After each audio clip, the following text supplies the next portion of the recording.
Welcome to the Sponsored Rider Club podcast, your guide to motorsports sponsorship. Here's your host, Josh Weesey. Welcome to this episode of the Sponsored Rider Club podcast, which is powered by AMSOIL. AMSOIL and I are working together to ensure that you, regardless of if you are a desert UTV racer, a supercross racer, ATV, backcountry snowmobiler, a drifter, whatever it is, our vision is that you can learn how to better market yourself and drive more value for your sponsors. So we are your guides to motorsports sponsorship. And essentially the way we do that is by bringing guests on the show, asking them a bunch of good questions about sponsorship, how they set up their program, and how they promote their sponsors. So I want to take a minute to tell you a little bit more about AMSOIL as well. I've been learning a ton about them. I've been using AMSOIL for years, and I never knew the volume, the array, the breadth of products that they actually produce. I mean, there is just an intense amount of products that they make. I mean, they're producing antifreeze, chain case oils, different types of racing oils, whether it's diesel or marine or two-stroke. They have gasoline stabilizer, fogging oils, octane booster, brake cleaners, and that's just in addition to all the car oils and normal things that we've gotten used to, and like the things that I've been running in my vehicles for the years. So it's incredible to know that this company has such a wide array of product offerings. I highly encourage you to check them out, learn a little bit more about AMSOIL yourself, try some of their products if you haven't already. They've got really good data out there to back up their products and back up their claims, so definitely take a look and let me know if you have any questions. Now, the featured guest we have for today's show is the original thumper himself, Doug Henry. Now, I remember watching Doug when I was little going to Supercross races, so it was phenomenal having him on this show. And I also just want to give you a reminder that our last episode features Sally McNulty, who is a time attack racer for Snail Performance. So go check out that episode as well. Now, before we get into the interview with Doug, I have a few other things I want to cover with you. First, I'd love to get your feedback and continue to bring amazing guests on the show. So one of the reasons why I asked for people to head over to iTunes, leave a rating review, is it does give the show more exposure, and that allows us to continue to bring on those amazing guests. Now, as of right now, we've had over 50 people leaving 5-star ratings for the show. So there's something going on here good, and I hope that you agree with that and you would be willing to head over and leave a rating and review on iTunes. And regardless of whatever podcast player you use, go ahead and subscribe. That way you don't miss any of our upcoming guests. Now, this episode is also brought to you by 5 other amazing companies. That is SolderWeld. They produce game-changing metal bonding technology. TopThePodium.com. They're experts in motorsport sponsorship. Bold Racing and Suspension, they're a family race team and custom suspension experts. Armor Kote, they simplify your cleaning process. And then Crash Addict Industries, they provide human protection and extreme racing products. I also want to give a quick shout out to some of our other partners, including MBRP, HMK, Studboy Traction, and One Stop Performance. Now we're about to get into the interview with Doug, and I just want to go over how it will be structured. We will begin with the qualifier, which is a basic intro. In Heat 1, we'll dive into Doug's background. In Heat 2, we'll talk about sponsorship tactics and strategies. In the main event, we'll discuss mindset, and then we'll close things out at the finish line. Without further ado, let's hop in. Now, today I'm really excited to bring on an awesome guest, and that is Doug Henry. So, Doug, why don't you fill in some of the gaps from that introduction and tell us a little bit about yourself? My name's Doug Henry. I've been racing motocross for probably, I don't even know, 35 years or something. It's been a long time. Yeah, I grew up in New England, Connecticut. Still live there today, and started out racing New England motocross. And from there, I just kind of moved up to more of an East Coast racing. Stuck around Florida, did the East Coast Supercrosses, rode well, and ended up with a factory ride from Honda in 1993. And rode with them for, 93, 94, 95. Ended up breaking my back at Budds Creek, but didn't suffer any paralysis, and kind of came back from that and switched to Yamaha in 96 And 97, I was the first rider to win a Supercross on a four-stroke in Las Vegas. And let's see, and then from there, I went on to win the national championship on a Yamaha in 1998. With Honda, I won a 125 East championship and then 2 national motocross championships. And then the four-stroke in 98 won that championship. Raced X-Games quite a few times, Supermoto. I got some medals there. I won a gold and a couple of bronze, I think. And did some snowcross racing, raced that professionally for a little while, and then also did it as an adaptive sport in the X Games. Mm-hmm. I've probably raced the X Games, I don't know, probably a dozen times, maybe more, and still compete today. I actually raced snow bike last year for the first time. We did an adaptive race out there. And you won that race, right? Yeah. Awesome.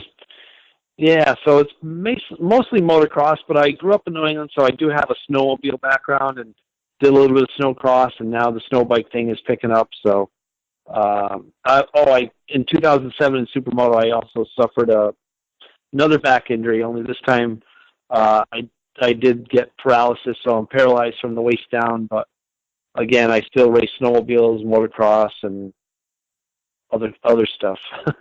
Yeah, it's incredible, man. I just had Blair Morgan on the show a couple of episodes back, and he raced the Snowbike X Games with you last year as well, and he kind of shared his story, and it's just amazing. You guys and Paul Thacker, right? You've all been able to come back from massive injuries and still go out there and provide a lot of inspiration for people, and still do awesome. It's amazing, with the machine modifications and your ability to get rid of the fear and just get out there and kill it. It's great for people to see. Yeah, and for me, it's it's therapy. I went riding for the first time. I didn't ride much this year. It's kind of still wet back here and stuff, but I rode a couple times, and it's just it's so good to get on a bike, or any type of kind of racing machine. It's just kind of takes me away from the daily life and just kind of focus in on what I'm doing, here and now, and I just enjoy it so much. Yeah, definitely. I think it's awesome, man. So that's one big thing, but the second thing is what you just said about, being the first one to win win with a four-stroke. I mean, back in the day, four strokes, they weren't out there, man. They were not on the track. They weren't competing. And if you told somebody that today, right, oh, no, four strokes, they'll never be a thing. You look at that's the class. That is the class now in Supercross is the four-stroke class. And it's incredible how much things have changed. And I think you had a big part in that. Yeah, it was fun. It was a good thing to be a part of. It was a fun project to work with, working closely with Japan. And then the bike that we had was I would say a one-off bike, but they made 6 of them. 4 of them were racing in Europe, and we had 2 to race here in America. And it was just, my dad was a machinist. So I kind of had a little bit of a machinist background. So the bike was just kind of a work of art as far as, I don't know, just a machining kind of, with the carbon fiber and the titanium and magnesium. It just had a lot of cool materials and a lot of hand-built parts. So it was a neat project to be a part of. No, that's awesome. So yeah, I think now if you told somebody that you're going to go out and race an electric bike and win on an electric bike, you probably get the same reaction. That's it, man. I think those will be the next things that make a splash in our sport. I completely agree. I mean, yeah, I can't wait. I'm looking at the UTV market too, and there's a company out there called Nikola that's producing an electric UTV, and they're setting it up basically. I think it has basically a motor at each wheel, and it's equivalent to 400 or 500 horsepower, and the range. Wow. Yeah, it's incredible, and the range is similar to a full gas tank on a Razor or a Can-Am or something like that. So you can get still a good ride out of it. And they started releasing some of the promotional videos, and they're making some pretty bold statements out there. So it's going to be incredible. But I mean, the electric motors you can deliver some serious performance with the electric motor. Yes, for sure. I think the battery technology, once that sort of catches up a little bit, I think that's where the limits are right now for some of the electric equipment out there. But I think once that stuff sort of catches up, it's just going to be so easy to control. I think just adjusting the power and it's the places that you can open up the ride because of the noise. You won't have that noise. It's just going to be. I think it's going to be eye-opener for a lot of people, especially in my area in New England. There's not a whole lot of places to ride. It's mostly private areas or sand pits and stuff like that. If you can ride somewhere and not make noise, a lot of people aren't even going to know you're there. Yeah. Oh, yeah, it's going to be huge. And even just the emissions standpoint, like indoor racing becomes a lot easier to control. Right. So it's exciting stuff. I'll be ready for that stuff to come out there and get really big. I mean, even I'm a snowmobiler as well, and even electric snowmobiles, right? I just saw a video on those. Yeah, I literally just saw a video yesterday of one, and it looks awesome. Yeah, what? That's what I was thinking too with snowmobiles, especially out west. The elevation doesn't affect it, Yeah. So that's like kind of a cool thing. I know, when we were racing our bikes last year, the snow bikes, they're a little underpowered, especially when you get up to that 8,000 mark, 9,000 feet. They're, you kind of wish you had a little bit more power. Yeah, definitely. I mean, you always want a little bit more, but yeah. Well, hey, I feel like we could honestly sit here all night and talk about that cool stuff. I think we could talk about your background probably all night too. But what I want to do right now is actually talk a little bit more about what you're doing today and what you're really excited about right now. And then we'll dive into some of your current partners and sponsors. Well, I got onto the bike, my motocross bike, and I'm excited about, getting back on that and doing some riding with that. But the big thing that I'm really happy about, it hasn't really been announced yet, is I'm building an electric bicycle. It's a bucket bike. They're kind of around, but in August there's a Fox US Open in Killington, Vermont. So I've been working with Paradox Kinetics. They build motors that you can just bolt right onto a regular bicycle and turn it into a power assist bike. Okay. I'm working with them, and also GT. GT is in Connecticut, so it's nice. It's really close to for me to travel back and forth. But we've been working on a downhill bike, and going to try to build it and get it ready and do some racing in August. I'd like to do more events than just the August one, but we'll see how things work with scheduling and stuff. But really looking forward to the electric bike. We're building it similar to my motocross bike, so it'll have a twist throttle, and it'll have, the brakes will be the same as the dirt bike, and the shifting will be a little different, but for the most part, it's going to be really similar to the motocross bike that I ride, except a heck of a lot lighter and a little bit less power, quite a bit less power probably, but I hear that they go pretty good, so yeah. That bike should be built in about, I don't know, maybe 3 weeks to a month. Okay. So as soon as that thing gets built, I'll definitely be posting, photos of that, videos of that. Look forward to that. Yeah, that's awesome. So for people listening right now, since I'm recording this about probably 2 or so weeks ahead of a release, it's May 16th of 2018. So if you listen to this right when it comes out, Doug might not have this stuff posted yet, but depending on what time you actually listen to this, check it out. Go head over to his page and see what you can see, because that'd be pretty cool. That stuff gets me pretty excited too. Yeah, I have a mountain bike. I have a hand mountain bike that I ride, and it's good for cross country, but it's just two wheels. Like you ride snowmobiles, you ride four wheelers.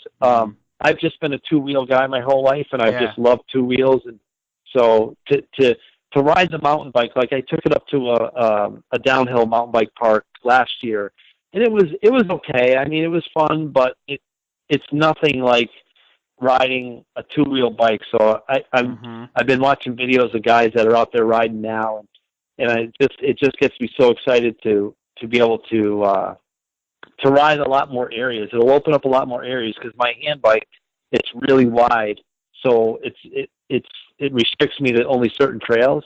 But I think with the two-wheel bike, I should be able to cruise through just about any trail that my friends go through. So, just kind of it'll be a whole new experience. Yeah, that's great. That's great. So, who are some of the people you're working with, the companies, your partners, sponsors? Who are some of those people? The Paradox Kinetics, they're building the motor. Yep. GT Bicycles, they're supplying me with the bike, and then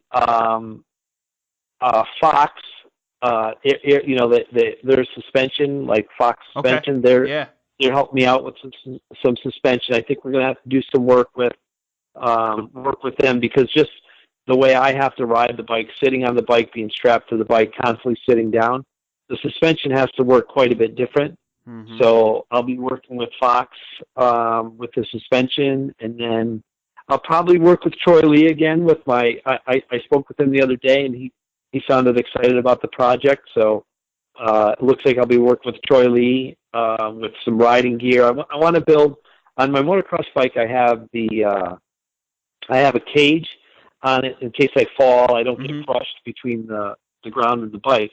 But with the bicycle, I'm not sure I'm going to do a cage, but I am going to put on like a lot of padded gear.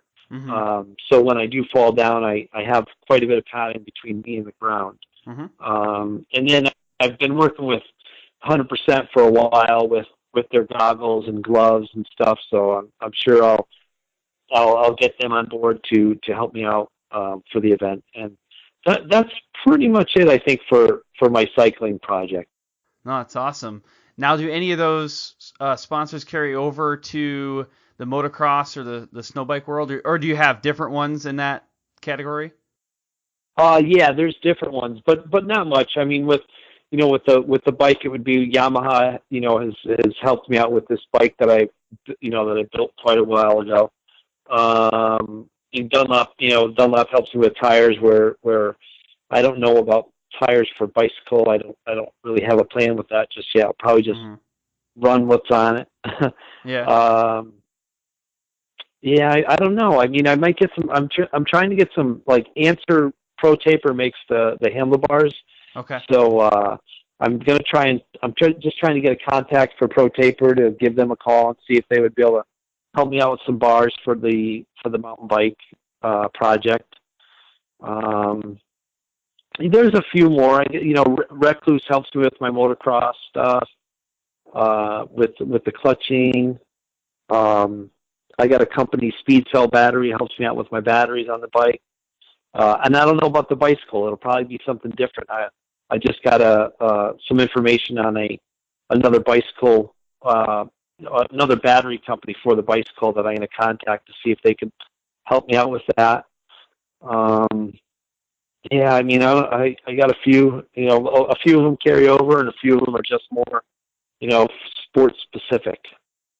No, I think that's really cool. And one thing I want to pull out of that and just, I guess, point out for people who are listening is there are opportunities for, like, special projects or cool things that your sponsors might be interested in, even if it's outside of their normal area. I'm thinking of, whether it's Answer or Troy Lee or whatever, if they can, or Pro Taper, like you said, if they can say, yeah, we're supporting this cool special project that Doug's working on, and it's all, like, this is a lot of custom stuff and, maybe things that they haven't done before, that can be a huge marketing opportunity for companies. So if people are listening right now and they've got an idea for some cool project that they want to do that maybe is a little outside of the traditional motorsports industry, maybe you should give it a shot. Maybe you at least talk to some people about it.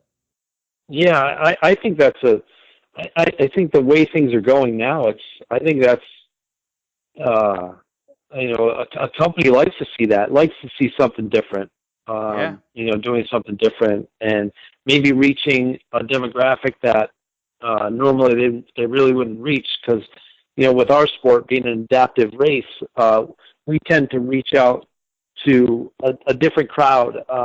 We bring in a lot of disabled people, disabled athletes, and kind of, when a person has a life-changing disability, it seems like it's usually not the person that's not that person's not the only one that's affected. It's usually the whole family. The whole family is affected. So when you support someone with a disability, you're really supporting like an entire family. And so you kind of reach a little bit of a different demographic that you would, with other activities. But I think for sure, if you have an idea that has, some interest in your friends, then there's probably a good chance it'll have some interest in, in some companies. I think that's good stuff. Well, that was a great intro. Love diving into your background there and understand a little bit more about the things that you've done and some of your current partners. But at this point, we're going to take a quick minute to thank the sponsors for this podcast, and then we'll hop into Heat 2. I am constantly asking the guests of this podcast how they attract and retain sponsors. And on almost every single occasion, somebody gives an example of a resume. A rider or a racer resume is extremely important to your overall sponsorship pitch and proposal. And it's tough to do. I mean, it's not really the easiest thing. Anybody can go through and put together a resume, so don't get me wrong there, but it's really difficult to get something that's like unique and different and stands out, and that also is something that can be put across multiple platforms. Well, that's one of the things that I want to talk to you about next is how topthepodium.com can actually help you build a race or rider resume that can be used on multiple platforms. I'm talking like website, PDF, something you can print off that's interactive, that looks fantastic. It looks absolutely professional. Well, that's because it's made by a professional. This is the type of thing that's going to set you apart from the crowd and that's going to position you for a strong sponsorship proposal. So what I want you to do next is go to topthepodium.com, and if you have a question, there's a little chat icon that pops up on the side of the screen when you go to topthepodium.com, and you can go ahead and type your question right there. Jeff Vanestal, he is the owner of Top the Podium. He's going to be able to respond to you directly, so check it out. Safety is our overriding priority. I hear it all the time, but I have to ask myself, is it though? Is that the first thing we think of? Is that the first thing you think of? Over the past couple of years, we've seen the performance of production UTVs increase, somewhere around 350%. That means these machines give us a lot more opportunity to have fun and win races, but it also, unfortunately, gives us new opportunities to crash. And that's why we have partnered with Crash Addict Industries. The owner, Travis Pointer, became very accustomed to crashing early in his career. He saw it as inevitable, and he set out to make the process safer. With a passion for racing, welding, and engineering, Crash Addict Industries now produces full cage and other protection systems intentionally designed to protect you during an accident on the track. They also offer a line of human protection products through their vendors.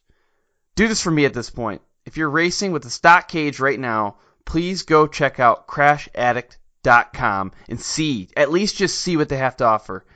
Even if you choose to go with a different company, please make safety your overriding priority.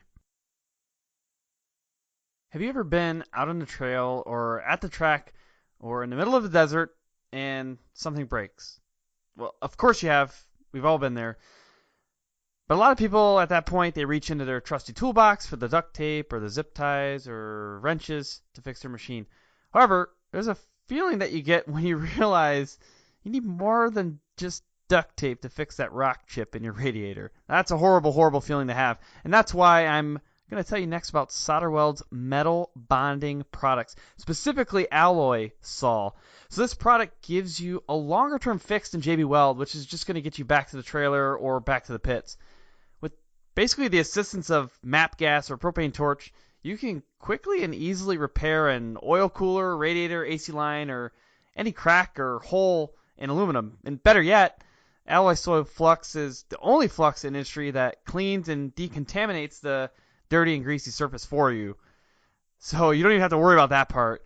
The AMSOIL rods are actually capable of a 30,000 PSI fix, and they're stronger than even the parent metal, and they're built to last the lifetime of the part. So don't let a simple radiator leak leave you out of the race or broken down in the trail.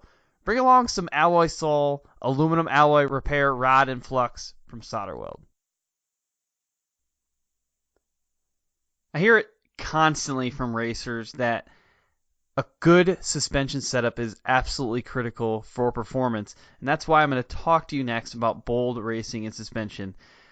Now, it's really critical to understand your suspension, and there's so many intricacies with the valving and the shims and all this crazy equipment that you need to actually, rebuild and properly set up your suspension, that it's really important if you're ready for that next level of performance to partner with an awesome suspension company. Now, Bold Racing is that company. They're not only specialists with their suspension setups, but they also partner with companies that produce amazing custom components. And on top of that, they're a family race team. They actually race themselves, so they really understand the type of beating that your vehicle and your shocks can take. So what I want you to do is give them a call and just chat with them. Talk to them about suspension. Their number is 702-506-5354. If you're not ready for a phone call, go ahead and shoot them an email, bold.racing@yahoo.com. I don't know about you, but I absolutely can't stand cleaning the mud, filth, grime, goo, garbage off my machines after I go for a ride. It's just frustrating. It takes a lot of time. That's why I'm going to talk to you about Armor Kote next. Armor Kote is designed to help prevent mud, clay, ice, and other grime from sticking to your machine. It makes the cleanup quick and easy. It makes the machine actually look fantastic, and beyond that, it smells phenomenal. I don't know how to describe it, like bubble gum or something like that. It smells great. If you want to know more about Armor Kote, visit armorcoatproducts.com, and you will see their entire product line, all the offerings. Armor Kote is also working on some new stuff. They're soon going to release a solution made for coating the helmet and visor, and also one for wheels to help prevent mud buildup for high temp areas. So make your move now. Go to armorcoatproducts.com. Make a decision that's going to allow you to shorten the amount of time that you spend cleaning so that you can increase the amount of time that you spend riding and racing. All right, well, welcome back, everybody. We're in Heat 2 now, and that's where we get into some of the specifics around sponsorship tactics and strategies. So, Doug, what I want to kind of do next is kind of unravel some of the connection points that you've had with sponsors, whether it's in the past or the present or things that maybe you want to work on in the future. But I want to know about how you've started building relationships, whether it's making contact with, a business or, working with them or locking on sponsorship. I want to understand that process because that's one of the things that is most important in this whole gig is like, how do you actually make that connection and build a relationship? So what I was hoping you could do is maybe pick one or two examples of things you've connected with people in the past and just kind of walk us through how that relationship was formed. I wasn't really the model sponsor go-getter. Mm-hmm. I wasn't the type of person that really chased sponsors a little bit. I mean, I did to some point, but for me, I kind of just ran a bike that was close to stock, and I just did the best I could, and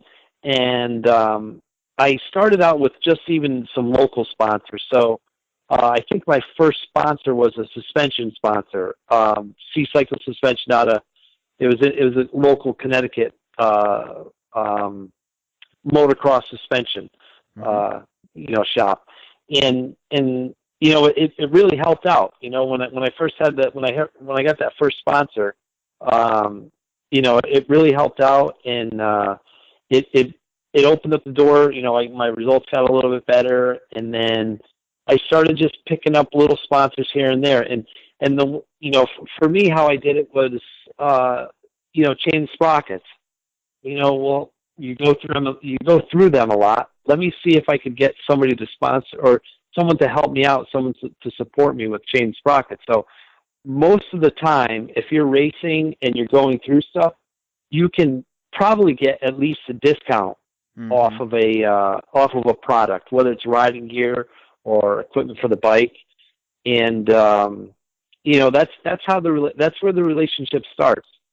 And I've done a lot of stuff where it was I worked with the company. It was, you try to, if you have the opportunity to go to the company, once you've established a relationship with the company, if you can show your face and go to a company and show them what you're doing and how things are going, I think that relationship will just keep building. And every chance, like when I go out to the West Coast, I do everything I can to try and visit a sponsor or two when I'm out there, just to show my face and let them know what I'm doing and what's going on, and just continue a relationship. But it all starts out with that first email, that first phone call, and just kind of, just, I don't know. Like for me, it was always just doing my best and not really. I don't think I've ever really badmouthed any of the sponsors that I've ever had, and I can't say I really had much of a reason to. But for me, the equipment and the riding gear and everything was something that you would just have to work with. You'd have to, if something wasn't right, to me it was like my job to make it better, or contact the sponsor and say, look, this chest protector just doesn't fit me right. Is there anything we could do to try to get it to work right? And most of the time, like, they love to have an input towards a product that wasn't working as good as you wanted it to, or if they had an issue. So, communicating in that way is always a plus too. But I think just getting that initial contact and, just carrying it through. I mean, when I was with, I think, Bevo Forte, 40, I guess that's how you pronounce it. Don't get mad at me if I do it the other way. But anyways, Bevo, I've been working with Bevo since like the late 80s. And I mean, we've done everything on a handshake. Eventually the contract comes, but we pretty much would just talk about stuff, and, we just became good friends, and just, what are you doing next year? I'm doing this. Okay, how's this sound? I'm like, perfect. That's good for me. And we would just work a deal out, and it just became our way of dealing with stuff. And in other companies, it might be a little tougher. It might be a big, you might have to go through a lot of red tape, and you might have to work through a lot of different people. But it's just been some of the relationships I've had from day one, and I still have them today. And for me, in the business of racing and the business of connecting with people, I can pretty much go anywhere now and probably get a little bit of support from somebody, just because I've worked with a lot of different people, and I've always kind of held good relationships with them. So, get started on the right track, and, just represent yourself the best you can, and just in their product, and I think that's a good way to get going and keep a relationship. There's a couple things I want to pull out of that.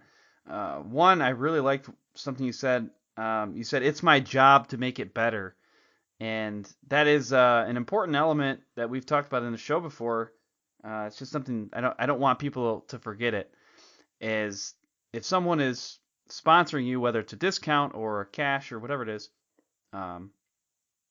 you are accepting a responsibility there. You're accepting the ownership of promoting that business in whatever way it is, and a lot of times that means helping make the product better too. And I think that's awesome that you said it that way. It's my job to make it better. The other thing that I want to kind of pull out was you said the business of racing and connecting with people. Like that's what you're in that business of connecting with people in racing. And I like that. I think people say the business of racing a lot, but business of connecting with people. Think about that, right? I think that's pretty cool. A lot of this stuff is networking, just like you said too, around the shaking hands and building relationship, and that lasts. Obviously, with you, you've built relationships over time. You can go to a company like ProTaper or whoever else, Troy Lee, and just say, hey, this is kind of what I'm thinking about doing. That's different from what you've probably ever seen before, but what do you think? Would you want to be a part of it? And I think that's pretty cool to see. Yeah, it's good. I'm good with it. Yeah, definitely. Well, you said this before. You're like, I never badmouth a sponsor. Probably never had a reason to. But can you recall a time when maybe things didn't go well with the sponsor? And what I'm trying to understand here is that, like, if things don't go well, how should people respond? So I'm just curious if you've run into that. And if you've had some lessons learned as a result.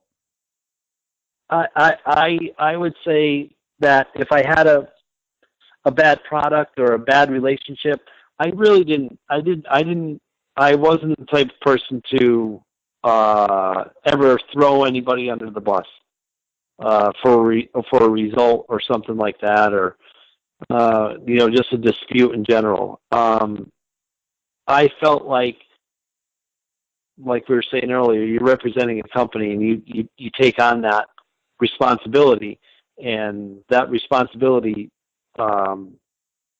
you use it wisely. No matter how bad things are getting, don't burn bridges.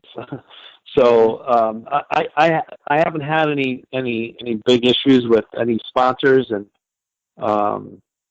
I guess I've been fortunate that I've made some decent choices with the companies that I've worked with. Mm-hmm. One thing I just thought of, it just actually happened today, so I got a little bit of info on it. I obviously don't know much about the situation, and I'm definitely not going to speculate. But Brock Tickle had had a relationship with KTM, and I think it was just yesterday or today.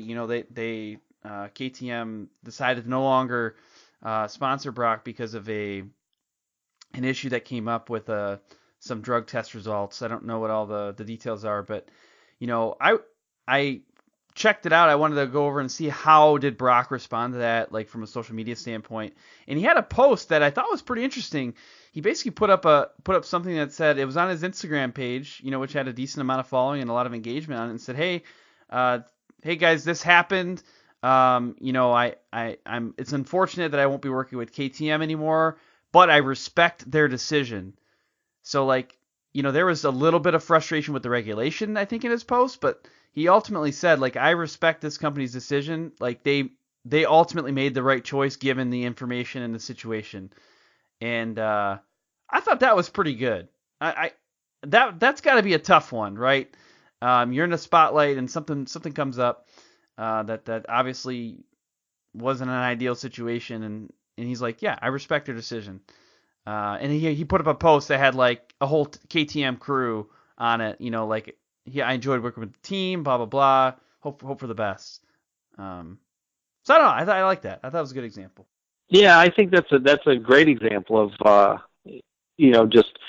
I think the door would probably always be open. I think I don't know what the situation is either with Brock, but I'm sure that would help if if whatever happened gets straightened out and he wants to go racing again.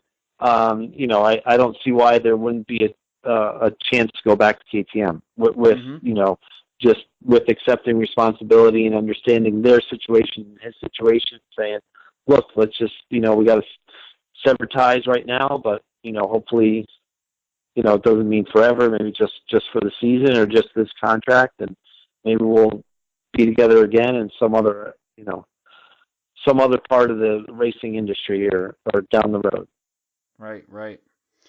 Well, I just brought up a little bit around social media, and that's something that I'm interested in getting your perspective on, especially since when you first started racing, social media didn't exist. When you started getting sponsors, it just wasn't a thing. Now it's out there. It's a new element of the sponsorship program. And even before earlier in the show, when you were talking about the electric bike you're building, you did mention a couple things around, I'll post it on social media and things like that. So what have you kind of seen around social media? What's been the evolution, and how's that kind of impacted the motorsport sponsorship world? It definitely reaches a demographic of,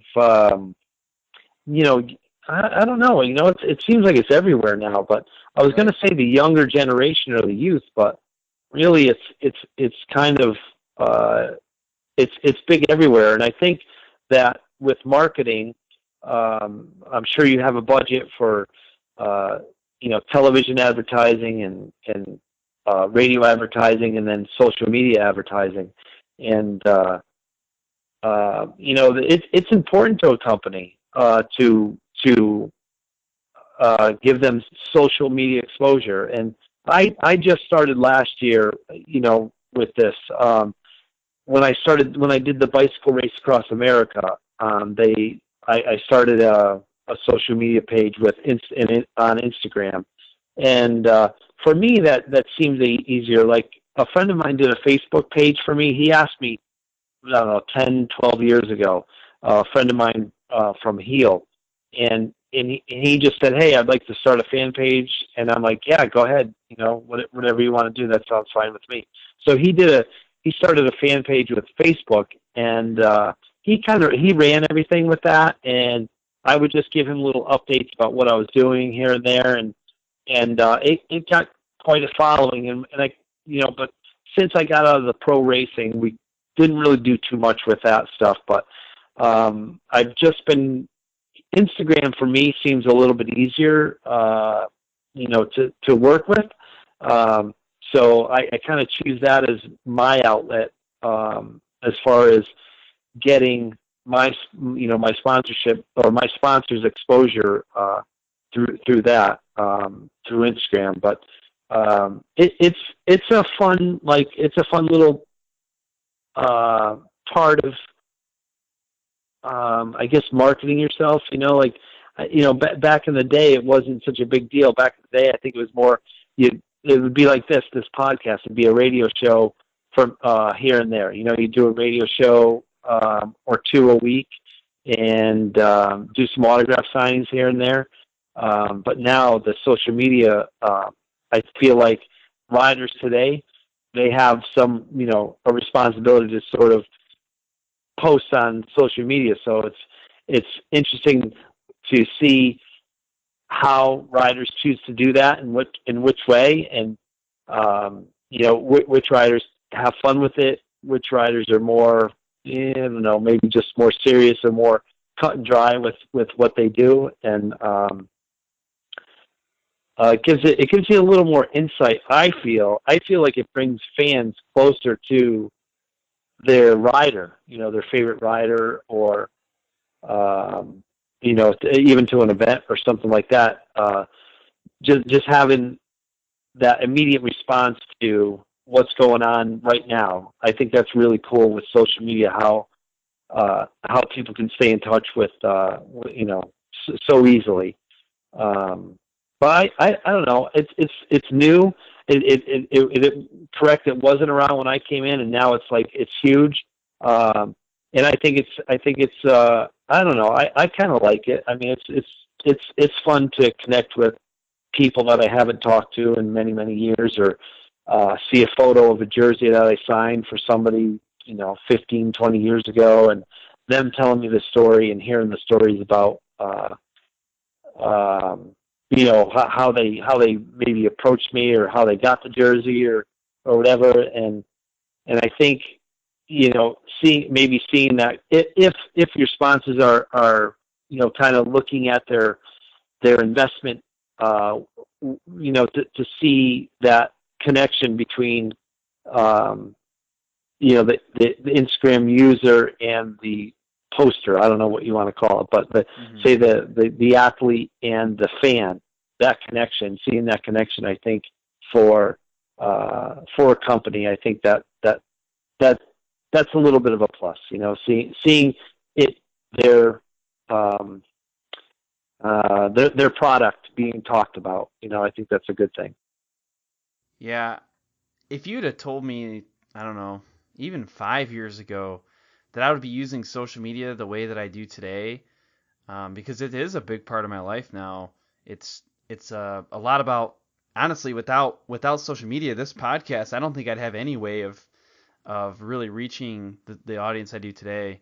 I don't even know if it would exist without social media, because that's taught me a lot of the things that I need to know around, motorsport sponsorship and marketing stuff. But even though it is pretty big today, there's still a lot of people that don't fully understand it and don't fully utilize it. I know in my my day job and in a lot of the people I spend time with outside of the podcast world, they don't fully understand the social media piece. I'll say, working with different sponsors, and like, well, what do you mean working with sponsors? And like, well, I have an opportunity to provide exposure for them, and through social media. And they're like, what do you mean through social media? I was like, well, I get like I post something, people look at it, and they're like, what kind of people? I was like, okay, well, actually, I can tell you the exact demographics of the people that look at it, what time of day they look at it.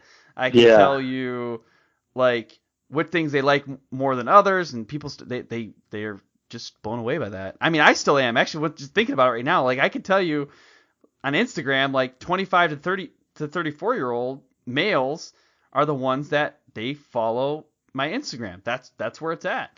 I would not have been, if you'd have told me to guess who the followers would be, I would not have said that group. I would have said males, but I would have said a younger group than that.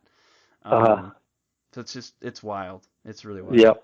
Yeah, it is for sure. I'm okay with the change. I know that, like, like the people you're talking about who don't really know too much about it, but it's like even the people that know about it and be like, yeah, that stuff's garbage, that stuff's useless, or it's dumb, it's a waste of time and all that. It's just they don't really get it, I guess. Right. And honestly, just from what you said before, in the business of connecting with people, I mean, I use Instagram primarily for probably 90 to 95% of the guests that come on the show. I mean, you and I connected through Instagram, and that's how we got here. That's how Blair Morgan and I connected. Brett Q. Like I said, probably 95% was through social media and mostly through Instagram direct messages. So like that gives me a direct connection with these people. Like I grew up watching you race, and I grew up watching Blair Morgan race.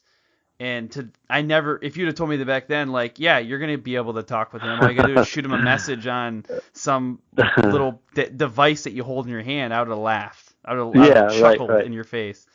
Yeah. So it's wild. Well, that's good stuff. I was going to ask a question around, like, what's something unique that you do to help promote your sponsors. But, I mean, you kind of described that. I mean, you said about building this electric bike. And also even just the events that you do, like you said, riding your bicycle across America, like that's huge. Is there anything else that you've done that's unique, or that maybe you would like to share with people to get their heads kind of spinning around what's some cool stuff that they can do to promote their sponsors? No, but I tell you, I really loved how Evil Knievel did his thing back in the day. Like when he made the phone calls to, I don't know. It was pretty interesting if you ever heard how he kind of talked himself up to get more exposure back in that day. So, but for me, no, I don't think there's anything unique that I've done. I'm not that far ahead of the curve. I just sort of, get an idea, see what's out there, and just sort of make a post or make a, a picture or something, but I'm not really huge into it. You know, like I said, I got into it because of the bicycle thing, and now I just sort of, you know, keep in touch with quite a few of disabled athletes, and just try to promote my sponsors the best way I can with whatever project I'm working on. I don't have anything creative. I think you know, just the projects that I'm doing are creative enough in their own, so I don't really have to do too much. Yeah, that was actually going to be one of the things I was going to say, is that I think you're doing is just the projects. I mean, thinking about it, even going back in time, it seems like that was one of your focuses with, you know, the original 4-stroke bike, is like, no, this is a project. Like, we're gonna find new ways of machining. We're gonna make this thing state of the art, and you know, we're gonna show the world what we can do. So it even with, like you were talking about, with the different cages setups that you're trying, or the electric bike you're building right now, or the custom shocks that you're going to be working on with Fox, like, that seems like how you bring some uniqueness to it. It's never just like, let's go ride it right now. It seems like you try to say, well, how can we put a spin on this to make it something that we haven't seen before? Right. Well, that's cool. I also just thought of something that I just saw a couple, maybe it was yesterday, and you reminded me when you said Evel Knievel. So Travis Pastrana, who he was on episode 37 of this show for like 2 minutes, but Travis Pastrana just announced that he's going to recreate, I think, 3 of Evel Knievel's big jumps using an Indian Scout, so a newer bike, and he's going to try to recreate that whole setup. So I thought that was a pretty interesting thing to say, like, hey, let's look at what was something really cool that happened back in the day, and let's try to revamp that and get people excited about it. Yeah, I saw a little thing on that, and I think that's the most awesome thing there. You know, just because I know that he is such a huge fan of Evel Knievel. You know, like, who really wasn't growing up, you know, back in the day. You know, so I thought that was, well, I just probably, I haven't spoke to him about it yet, but you know, I can't wait to give him a shout out and just you know, just tell him what I think about it. But I really think that's such a cool idea, cool thought, and you know, what he's doing with marketing, and you know, his thing is awesome to see. You know, because he's just been a good kid. I think as far as sponsorships go, I think he would be a great person. As far as, I don't think he's burnt any bridges along the way either. You know, like, I'm not really sure, but he just seems like the type of person that, you know, if he ever had an issue with a sponsor, he'd either take care of it or move on to somebody else. You know, so right. Yeah, but I'm looking forward to that. I'm gonna try to make it out to one of those jumps. Mm-hmm. Oh, that's awesome, man. Yeah. Well, the next thing I want to do is kind of transition into main event, and in this is where we kind of talk about mindset stuff, because I think that you got to have your own mind right. You got to have your self-confidence right to be able to reach out to a sponsor, or to be able to maintain a relationship, or to perform well on the racetrack. Whatever it is, mindset is a part of that. So I like to talk about that, pull out examples of people and how they've gotten their mind right about things. So for you, I kind of want to ask and understand, you know, a big obstacle. What do you think has been a big obstacle that you've had to overcome in your motorsports career? And, you know, I kind of want to know what you learned from that. As far as the sponsorship goes, or as far as just in general? It could be in general. I mean, I know you obviously had a life-changing injury. You know, that could be something that you said, hey, I could have quit, but decided that I'm just going to approach it from a different element. Or it could be, I ran out of money. I had someone on here saying they went homeless once. Like, they completely lost all their money. They spent it all in racing, and they lost their home, but then they dug back. And so just anything like that you feel like could have hindered your career, and you know, what you did differently to prevent that from stopping. Boy, I don't know. I mean, for me, it was a struggle in 1995 when I broke my back the first time, and you know, I had just come off my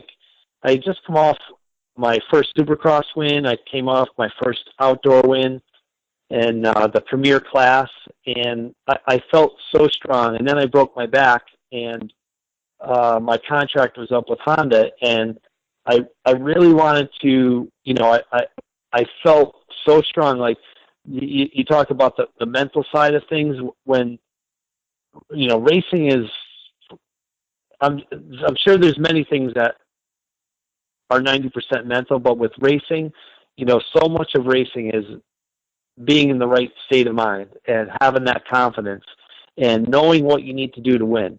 And I felt like I reached that point, and then I broke my back, and then there's a setback. And when I went into the room to negotiate with Honda for the following year, I didn't get, I just didn't get a very good vibe. Like, I felt like they didn't have the confidence in me to make me a part of the team or have me a part of the team.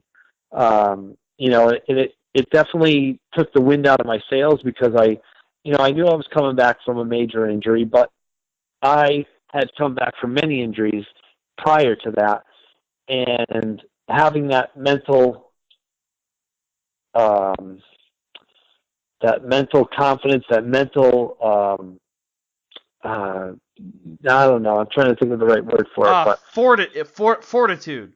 Fortitude. Okay. That's the one you were looking for, I think. I like it. Yeah, just having that, I just knew that I was going to win again. Like, I knew what I had to do. Like, mentally I was there. I just needed to wait for my body to catch up or work on my body to catch up. And, I wasn't really happy with it, with the meeting and how it went. And I just, I had ridden with Yamaha for many years, and, I called the suspension guy of all people, just because I didn't call the manager or anything. I just kind of called the suspension guy. I don't know.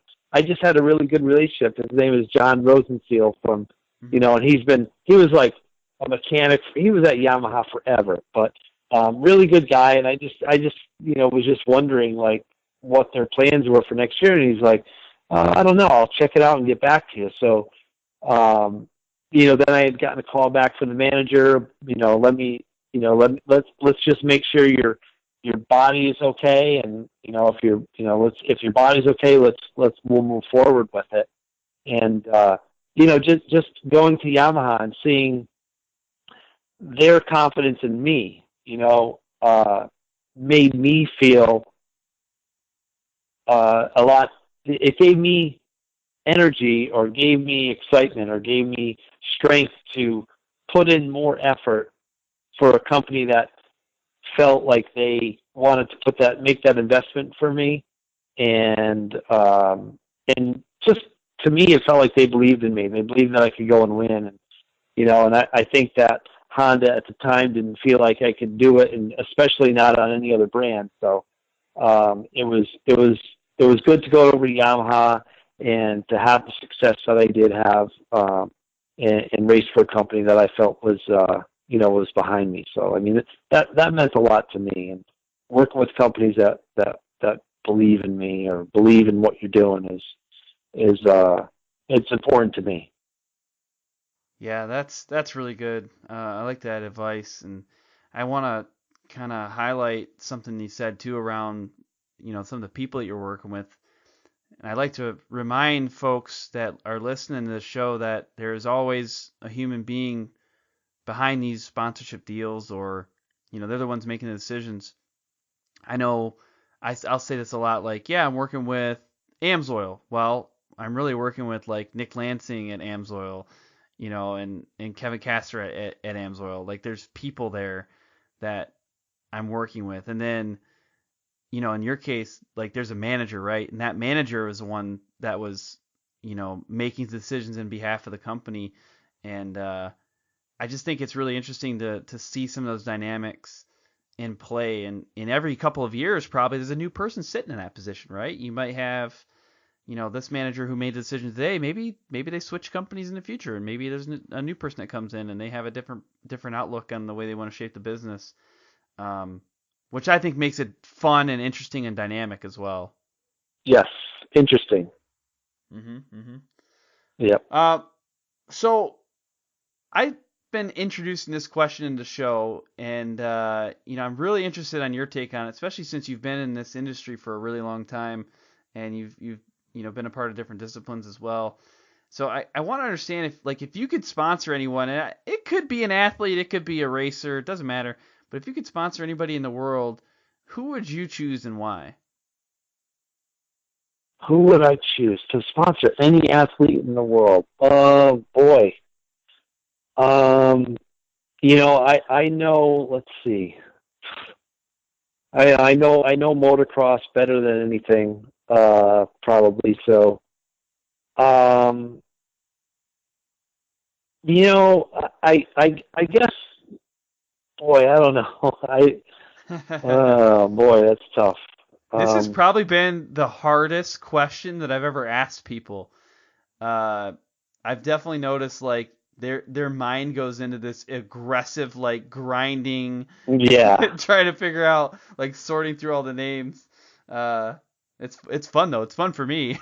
Yeah, I think that there's a lot of awesome riders out there, and I call them kids just because they're to me they're young and still got a lot of racing to go and all that stuff. But oh boy, what right? So one person, I would take Adam Cianciarulo. Oh, okay. And I think he's just got a good attitude towards racing, the sport, and his sponsors. From what I've seen, I follow quite a few, not a whole bunch of pro athletes, and I just think that he's really enjoying himself, and I think he promotes himself, and he's good with his fans, and I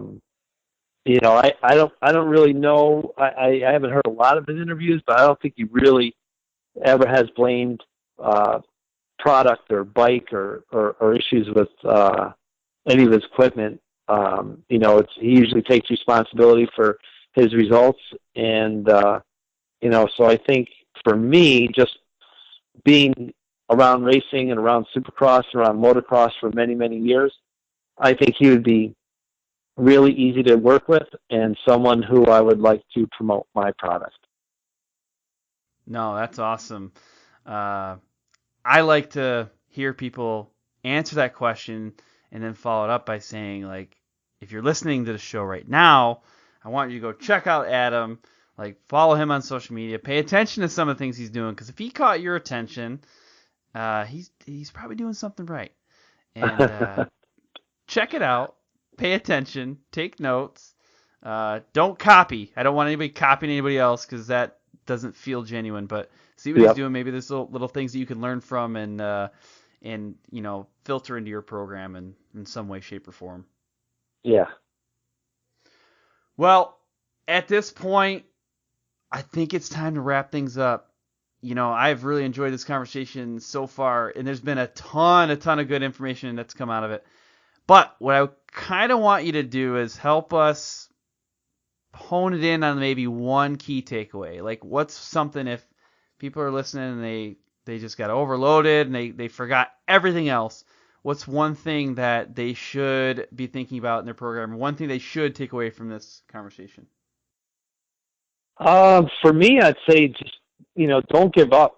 If you want to do something, if you know a product that you want to work with, or a company that you want to work with, just don't give up. Just, I feel like you can do whatever you want if you just want to do it bad enough. I mean, that's kind of my take on life. And, so if you're looking for a sponsor, if you're looking for a sport, or you're looking for upgrades and you just want to better yourself and get more competitive. And, I think it's just a matter of just not giving up. It'll come to you. Just keep working, work hard. Doesn't come easy. Yeah, that's awesome. And we get a lot of advice in this show, and I'd say there's probably 2 or 3 that come out pretty consistently, which means it's a real deal thing. You should be paying attention to this stuff. But one is be positive, and the other one is don't give up. Yes, yeah. Keep chugging, keep trying, keep reaching out. If you have something that you're excited about, stick with it. If you have a product or something that you're this is the best, this is the best product, go after that one. Like, if that's the one you're going to feel good about selling and promoting, like, that's the one you want to go after. Yes, for sure. Well, cool. What's the best way for people, if they're listening to the show, what's the best way for them to connect with you? Probably through Instagram. It seems like that's kind of what I'm pretty much on all the time. Or, well, I look at that daily, so. Yeah. Unless I'm away or out of service or something. And I think so your handle, I just pulled up here, at Doug19Henry, right? Correct. Perfect. So yeah, check it out, guys. Feel free to reach out if you got questions as well. Well, hey, this has been awesome. I really enjoyed hearing your story. I enjoyed talking a little bit about the future of electric vehicles too. I get pretty excited about that. And also just around some of your highlights. It's my job to make it better. The business of racing and connecting with people. I just want to pull those out again because I thought that was good stuff. So everything that we've talked about today, I hope people are listening and taking notes on that, but it's all good, but it's got to come to an end. So we got to close things out. So at this point, I'm going to shut it down. Have fun and ride safe. Thank you for listening to this episode of the Sponsored Rider Club podcast, which is powered by AMSOIL. Make sure that you subscribe so that you don't miss any of our upcoming guests. And also, why don't you go back and just download every other episode and listen to them all over again if you haven't listened to them before. Good stuff out there. Please head over to iTunes, leave a rating and review. That would be great if you did so. And if you have any questions or guest recommendations, go ahead and shoot me an email, podcast@impactfuel.org. Make sure that you are following us on social media. You can find us on Facebook, Instagram, or Twitter. Pay particular attention to our Facebook page, though, because that's where we go and do our live episodes. Jeff Vanistal of TopThePodium.com is actually going to be on the show in June as well, so make sure that you stay tuned for that. If you ever want to get insider access to upcoming guests and also be a part of a group where you can ask questions about sponsorship, go ahead and check out the Sponsored Rider Club on Facebook. It is a group. Be a part of it. Just go ahead and request to join. I'll check that request out and approve it. A special thanks goes out to our sponsors, AMSOIL, Armor Kote, SolderWeld, Bold Racing, TopThePodium.com, Crash Addict Industries, and some of our other partners out there, MBRP, HMK USA, Studboy Traction, and One Stop Performance. Now, I look forward to serving you again next week. Until then, have fun and ride safe.